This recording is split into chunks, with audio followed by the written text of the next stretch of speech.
Perkenalkan, nama saya Marcelino, mahasiswa Universitas Brawijaya jurusan Matematika. Kali ini saya akan menjelaskan materi mengenai dimensi 3. Sebelum masuk ke materi inti, apa sih kegunaan atau manfaat dari mempelajari dimensi 3? Nah, coba kalian perhatikan gambar berikut. Nah, gambar berikut merupakan ruang kontrol wasit. Nah, di dunia sepak bola, saat ini sudah dikembangkan teknologi asisten wasit atau lebih dikenal dengan Video Assistant Referee atau VAR. VAR bertugas meninjau keputusan wasit dengan melihat rekaman video instan. Nah, VAR juga bisa digunakan sebagai teknologi garis gawang yang berfungsi untuk melihat posisi bola terhadap garis gawang. Nah, dengan bantuan VAR, seorang wasit bisa mengambil keputusan secara tepat terhadap proses terjadinya gol. Nah, jadi wasit itu bisa mengetahui posisi bola itu di mana. Jadi untuk mengambil keputusan itu. Jadi misalnya bolanya di sebelah sini, dia bisa mengetahuinya dengan bantuan VAR tadi. Seperti itu. Oke, materi pertama yang akan kita bahas yaitu kedudukan dalam ruang. Kedudukan dalam ruang itu apa sih? Nah, kedudukan dalam ruang yaitu suatu kedudukan elemen ruang yang pertama dengan elemen ruang yang lainnya. Nah, elemen pada ruang itu ada apa saja? Yang pertama ada titik, yang kedua ada garis, dan yang ketiga ada bidang. Nah, kita langsung mulai saja. Yang pertama adalah kedudukan titik dengan titik. Nah, kedudukan titik dengan titik itu ada dua. Yang pertama adalah saling berimpit, dan yang kedua adalah tidak saling berimpit. Nah, artinya adalah yang saling berimpit itu misalkan seperti ini. Nah, jadi di sini titik A dan titik B itu pada posisi yang sama, maka titik A dan titik B itu saling berimpit. Nah, untuk yang ini, titik A dan B ini tidak saling berimpit. Seperti itu, karena dia di beda posisi. Seperti itu. Nah, yang kedua ada kedudukan titik dengan garis. Kedudukan titik dengan garis itu ada dua. Yang pertama adalah titik terletak pada garis. Yang kedua adalah titik di luar garis. Contohnya adalah seperti ini. Misalkan saya punya kubus seperti ini. Nah, di sini titik A itu terletak pada garis AB. Terus terletak juga terhadap garis AD. Nah, dia juga terletak pada garis AE seperti itu. Terus titik P di sini juga terletak pada garis BH dan terletak pada garis AP. Nah, terus titik H terletak pada garis HF, terletak pada garis GH, terletak pada garis HE. Nah, jadi sama aja kalau kayak gini. Kalau misalnya titik terletak pada itu sama aja kayak garis tersebut melalui titik itu. Jadi misalnya kayak gini berarti HF melalui titik H. Terus AP melalui titik A seperti itu. Nah, untuk yang di luar, misalkan di sini contohnya ya, misalnya B itu di luar garis AE, di luar garis AD, dan seterusnya. Gitu. Nah, yang ketiga itu ada kedudukan titik dengan bidang. Kedudukan titik dengan bidang itu ada dua. Yang pertama adalah titik terletak pada bidang.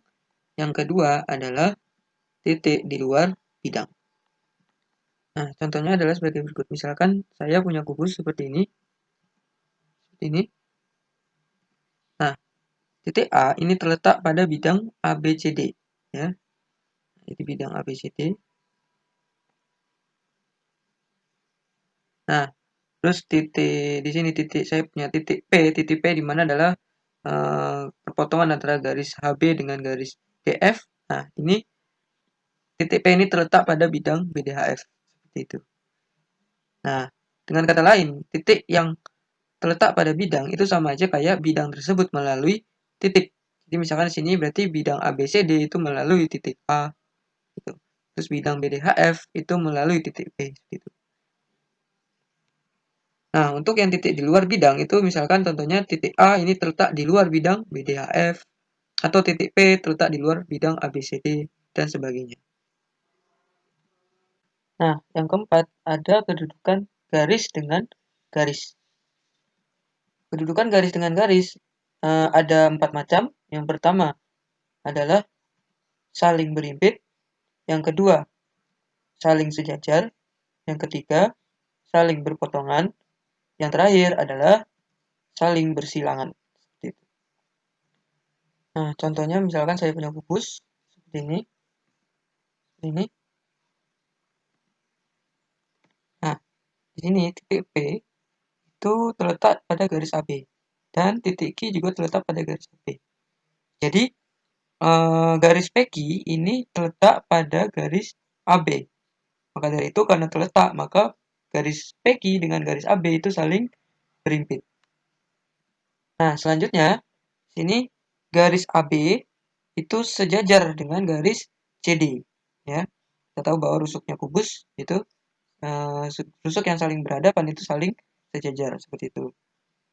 Nah, yang dimaksud dengan sejajar itu apa? Yang dimaksud dengan sejajar itu adalah ketika kita perpanjang garis ini, dia tidak akan bertemu, gitu ya.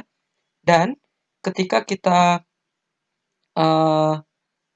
geser salah satu garis ini ke garis yang lainnya, misalnya di sini garis CD kita geser ke garis AB, maka dia akan saling berimpit.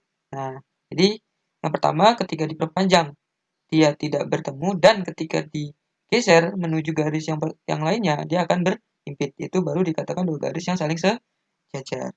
Gitu. Nah, untuk yang berpotongan di sini garis AB itu berpotongan tegak lurus dengan garis BC. Kenapa? Karena dia membentuk sudut 90 derajat. Atau yang lebih jelasnya misalkan AB dengan garis AE. Nah, itu dia siku-siku seperti itu.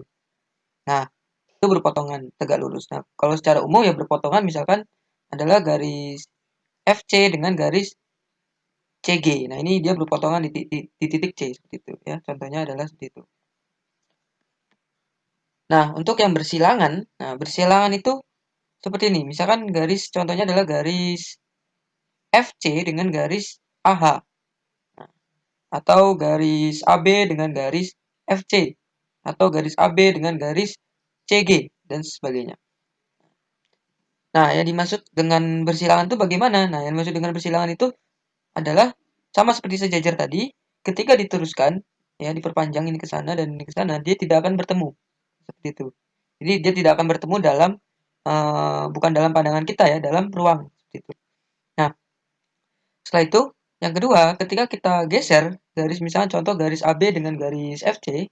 Nah, misalnya garis FC ini atau garis AB ini kita geser ke garis CD.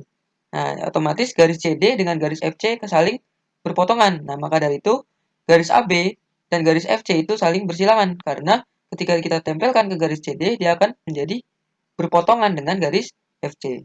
Jadi seperti itu. Nah, yang kelima itu ada kedudukan garis dengan bidang. Kedudukan garis dengan bidang ini terdapat 3 macam, yaitu yang pertama, garis terletak pada bidang. Yang kedua, garis sejajar pada bidang. Yang ketiga, garis yang berpotongan atau menembus bidang. Nah, berikut contohnya. Misalkan saya punya kubus. Seperti ini. Nah, di sini garis AB itu terletak pada bidang ABCD. Dan juga di sini ada garis AC, ini juga terletak pada bidang ACH.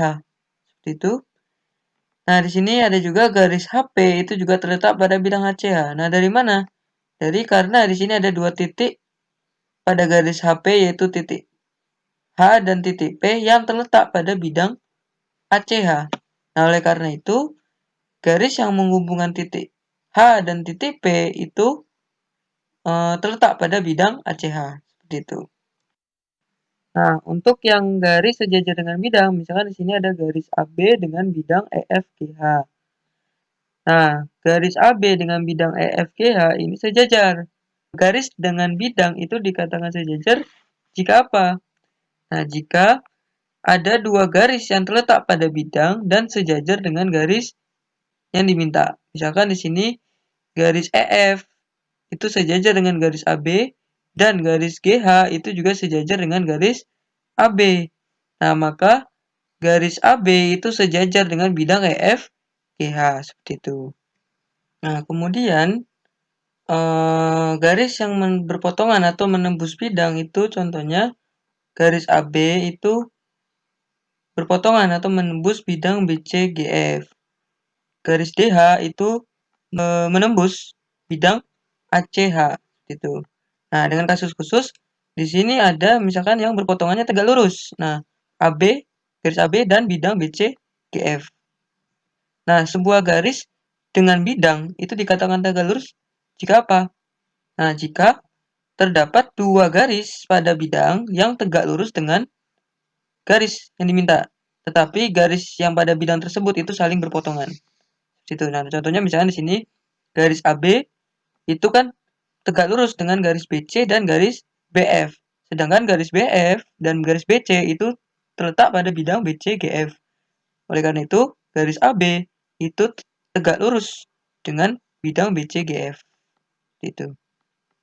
Nah, yang terakhir itu ada kedudukan bidang dengan bidang. Nah, kedudukan bidang dengan bidang ini ada 3. Yang pertama, saling berimpit. Yang kedua, saling sejajar. Yang ketiga, saling berpotongan. Nah, berikut misalkan contohnya seperti ini. Saya punya kubus seperti ini. Nah, untuk yang saling berimpit, misalkan di sini bidang ADB, ADB ini karena dia merupakan bagian dari bidang ABCD, maka bidang ADB ini saling berimpit dengan bidang ABCD. Gitu. Nah, kemudian untuk yang sejajar, ini ada bidang ABCD dan bidang EFGH. Nah, ini saling sejajar. Nah, kedua bidang dikatakan saling sejajar jika apa? Jika terdapat dua pasang garis yang saling sejajar. Misalkan di sini garis AB dengan garis EF itu sejajar. Dan garis CD dengan garis GH ini sejajar. Maka bidang ABCD dan bidang EFGH itu saling sejajar. Seperti itu. Nah, untuk yang berpotongan, di sini ada bidang ABCD dengan bidang BDHF. Ini saling berpotongan. Nah, dengan kasus khusus ada yang berpotongannya secara tegak lurus. Itu misalkan bidang ABCD dengan bidang BCGF. Nah, ini saling tegak lurus. Nah, jadi kedua bidang itu dikatakan saling tegak lurus itu jika apa? Nah, jika terdapat dua pasang garis yang saling tegak lurus. Contohnya misalkan garis AB dengan garis BF ini saling tegak lurus. Garis CD dengan garis GF itu saling GF GC itu saling tegak lurus. Maka bidang ABCD dengan bidang BCGF itu tegak lurus. Seperti itu. Nah, materi yang selanjutnya yang akan kita bahas yaitu garis potong dan titik tembus. Nah, garis potong itu adalah garis persekutuan antara kedua bidang. Gitu ya. Nah, titik tembus ini adalah sebuah titik di mana garis itu menembus suatu bidang. Seperti itu. Langsung saja. Yang pertama yaitu garis potong dua bidang. Nah, langkah-langkah untuk memperoleh garis potong antara dua bidang adalah sebagai berikut. Nah, yang pertama, menentukan dua titik persekutuan atau perpotongan dua bidang tersebut. Yang kedua adalah menghubungkan kedua titik tersebut, di mana garis yang terbentuk merupakan garis potong antara dua bidang tersebut. Nah, misalkan saya punya contoh seperti ini. Kubus ABCD, EFGH.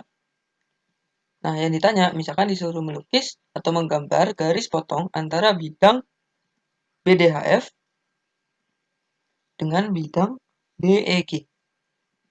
Seperti ini. Nah, kedua bidang tersebut itu berpotongan di titik ini, ya, titik di sini, yaitu titik perpotongan antara garis HF dengan garis EG.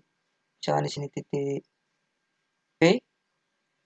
Nah, dan berpotongan di titik B. Nah, yaitu titik B ya. Nah, jadi garis yang menghubungkan antara titik P dengan titik B itu merupakan garis potong. Seperti ini. Nah, jadi garis BP itu merupakan garis potong antara bidang BDHF dengan bidang DEG. Gitu ya. Seperti ini ya ilustrasinya, gambarnya biar lebih kebayang. Nah, yang kedua adalah titik tembus garis terhadap bidang. Nah, langkah-langkah untuk menggambar atau melukis titik tembus garis terhadap bidang adalah sebagai berikut. Yang pertama adalah Nah, misalkan terdapat garis G yang menembus bidang V. Berarti kita harus melukis bidang yang melalui garis G. Nah, misalkan bidang yang melalui garis G itu adalah bidang W. Gitu. Nah, yang kedua adalah menentukan garis potong antara bidang V dengan bidang W. Nah, misalkan garis potongnya itu adalah garis H. Selanjutnya, yang ketiga, menentukan titik potong antara garis G dengan garis H. Nah, jadi di sini titik potong antara garis G dengan garis H itu merupakan titik tembus garis G terhadap bidang V. Seperti itu. Nah, misalkan contohnya seperti ini. Misalkan saya punya kubus seperti ini. Kubus ABCD, EFGH. Dan diketahui lagi titik P itu terletak pada pertengahan garis AB di sini. Ini. Nah, yang ditanya itu adalah titik tembus garis PG terhadap bidang BDHF. Seperti ini. Nah, langkah pertama yang akan kita lakukan adalah mencari bidang yang melalui garis PG.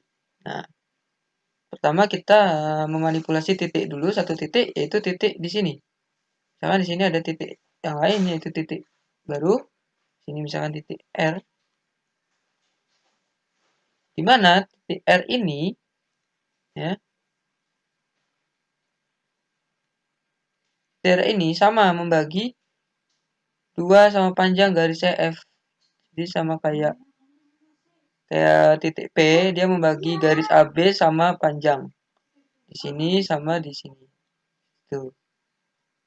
Nah, kemudian kita lukis bidang yang melalui garis PG, yaitu bidang PC GR. Seperti itu. Seperti ini. Nah, kemudian kita cari garis potong antara bidang BDHF dengan bidang yang kita buat tadi, yaitu bidang PCGR. Nah, dia garis potongnya adalah di sini. Ya. Jadi titik ini dengan titik yang di sini. Jadi titik perpotongan antara HF dengan GR sama titik perpotongan antara PC dengan BD. Seperti ini. Nah, misalkan di sini titik M, di sini titik N. Nah, maka langkah ketiga itu mencari perpotongan antara garis PG dengan garis MN. Nah, yaitu di sini. Nah, misalkan di sini adalah titik T. Maka titik T ini merupakan titik tembus dari garis PG terhadap bidang BDHF. Nah, seperti ini. Jadi untuk biar lebih jelasnya, nah seperti ini gambarnya. Nah, coba kalian kerjakan soal-soal berikut sebagai latihan.